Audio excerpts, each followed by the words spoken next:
ज्या ज्या लोकांना त्यांनी घेतलेलं आहे यांचावाला मागचा कार्यकाळ त्यांनी तपासावा। परंतु आता त्यांची घोषणाच आहे, कोणीही आलं तर त्याला घ्या, कसाही असला तर त्याला घ्या। त्याच्यामुळे आता ते वॉशिंग मशीन मध्ये स्वच्छ होतील अशी अपेक्षा करू। आता तर शिवसैनिकांचं आहे, तुम्ही एका बाजूला हे सगळे माझ्या विरोधकांना भाजपमध्ये घेताय, म्हणजे उद्याची माझी अंत्यविधीचीच तयारी करताय ना तुम्ही।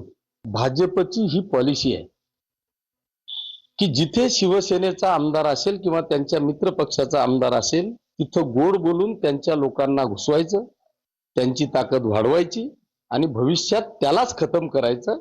ही पॉलिसी भारतीय जनता पक्षाची आहे।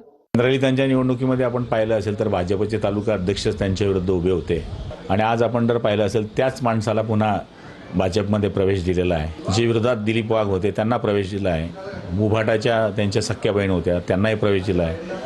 तर साहजिक आहे त्यांना हे चित्र दिसतंय की जे माझे सगळे विरोधक माझ्या विरुद्ध आमदारकी लढले त्यांनाच तुम्ही जर इथे प्रवेश देत असाल तर साहजिक त्यांचं बोलणं उचित आहे। आणि मला तरी असं वाटतं की जी नियमावली महाराष्ट्र लेवलला ठरलेली आहे ती नियमावली सगळ्यांनी पाळली पाहिजे आणि ती पाळली नसल्यामुळे त्यांनी एकटा चलोरे नारा या ठिकाणी दिलेला आहे। आपल्याला सगळ्यांना स्थानिक स्वराज्य संस्थांच्या निवडणुका या महायुती म्हणूनच लढायच्या आहेत। असं असताना आमदार किशोरप्पा पाटील यांनी एकतर्फी एकला चलोरे अशी जी घोषणा केली आहे, मला वाटतं ती घोषणा दुर्दैवी आहे आणि प्रत्येक पक्षाला आपला पक्षाचा विस्तार करण्याचा अधिकार आहे।